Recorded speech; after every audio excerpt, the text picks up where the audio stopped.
Good evening to all. Today, welcome to the Naira Institute.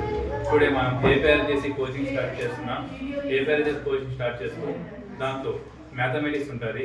Mathematics లో simple గా ఒక problems తీసుకున్నా ఈ ఈజీ మెథడ్ లో ఎలా చేయొచ్చు అనేది ఫస్ట్ ఆఫ్ ఆల్ మనం స్టార్ట్ చేసుకుంటున్నాం. ఫస్ట్ క్వశ్చన్ చెక్ చేసుకుంటే 2 log 3 plus 3 log 5 minus 5 log 2. Here we know that మీకు తెలిసిందే ఫార్ములా. ఇక్కడ ఏం ఫార్ములా ఉందంటే n log m formula. n log m formula. n log m formula ఏమన్నా log of m power n. log of m power n.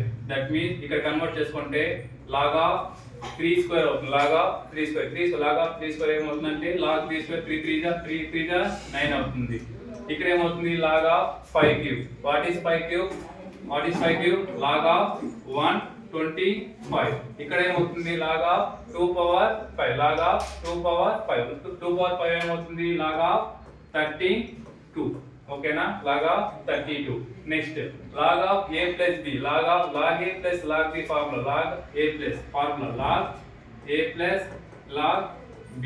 here log a into b. log a into b. First మనం bottom most లో first ఏం చేస్తాం? Addition కాబట్టి first ఏం చేసుకుంటాం?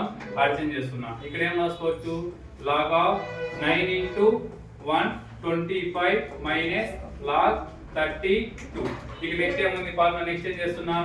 log a minus b. log a minus log b. ఏం formula అవుతున్నప్పుడు log of a by b. log of a by b. here log 9 into 125 by 32 your answer. ఓకేనా? Next one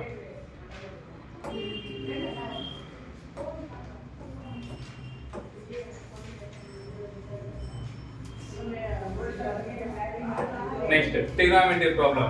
ఇక్కడ check చేసుకుంటే sin of a plus b is equal to √3/2, cos b is equal to √3/2. a కనుక్కోమన్నాడు. ఇక్కడ మీకు angle ఏమి ఇచ్చాడు? Angle is equal to a plus b. Angle is equal to ఏమి ఇచ్చాడు? a plus b. Angle a plus b అంటే sin లో a plus √3/2 ఎప్పుడు వస్తుందంటే అప్పుడు ఏం చెప్తా? 60 degrees. ఓకేనా? 60 degrees. ఇక నీకు ఆల్రెడీ cos b ఇచ్చాడు. అంటే ఏమి ఇచ్చాడు? cos b ఇచ్చాడు. అంటే angle b is equal to ఏమి ఇచ్చాడు? √3/2 ఇచ్చాడు. cos లో √3/2 ఎప్పుడు వస్తుంది? అది 32. అంటే b is equal to ఏమది? 30 degrees is equal to 60 plus 30 అంటే పోతే ఏమవుతుంది? 60 minus 30. Me answer is equal to a is equal to ఏమవుతుంది? 30 degrees అవుతుంది. నెక్స్ట్ ఇక్కడ మోస్ట్ ఇంపార్టెంట్ దీని నుంచి ప్రకారం కంపల్సరీ వచ్చే క్వశ్చన్ ఒకటి.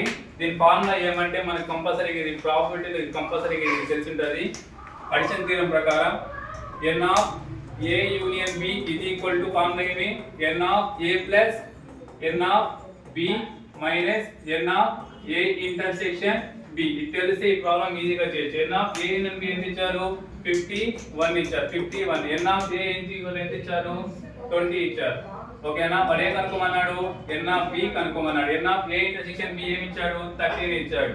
ఓకేనా? 20 minus 13 ఎంతమా? 20 minus 13 7 వస్తుంది. 51 is equal to 7 plus n of b. plus 7 అటు పోతే ఏమవుతుంది? n of b is equal to 51 minus 7. 51 లో 7 పోతే ఎంత అవుతుంది? 44 అవుతుంది. Your answer. Next problem statistics లో మోస్ట్ ఇంపార్టెంట్ ప్రాబ్లమ్ మీడియన్ కనుక్కోమంటాడు. మీడియన్ కనుక్కోవడానికి దీన్ని ఫస్ట్ ఆఫ్ ఆల్ ఏం చేయలేదు? సింగిల్ సిరీస్ కాబట్టి కంపల్సరీగా అసెండింగ్ ఆర్డర్ లో రాసుకో. అసెండింగ్ ఆర్డర్ అంటే చిన్న నంబర్ నుంచి పెద్ద నంబర్. ఫస్ట్ నెంబర్ ఏం తీసుకుంటాం? 2 3 5. ఏది వస్తుంది? 2 3 5. నెక్స్ట్ ఏం వస్తుంది? 7 9 10. 7 9 10 7 9 10.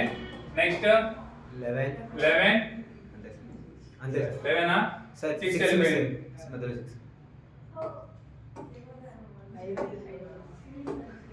6 ఓకేనా? 11 సార్ 11. ఎన్ని నంబర్స్ ఉన్నాయి ఇక్కడ? 1 2 3 4 5 6 7 8. ఈవెన్ నంబర్ ఉంటే మీడియన్ ఏం చేసుకుంటాం? మా ఫార్ములా ఈవెన్ నంబర్ ఉంటే ఏం చేసుకుంటాం? ఫార్ములా అది రెండు నంబర్స్ ఉన్నాయి. ఆడ్ నంబర్ ఒకటి ఈవెన్ నంబర్ ఒకటి ఓకేనా. ఆడ్ నంబర్ ఏం ఫార్మ్ వస్తుంది n+1/2 ఒకటి, ఈవెన్ నంబర్ ఏమొస్తుంది n/2 వస్తుంది. ఈవెన్ నంబర్ ఎన్ని ఉన్నాయి అక్కడ 8 ఉన్నాయి అంటే 8/2, 2 1 जा 2 4 जा అంటే fourth term 1 2 3 4 6 is a your median. Thank you very much.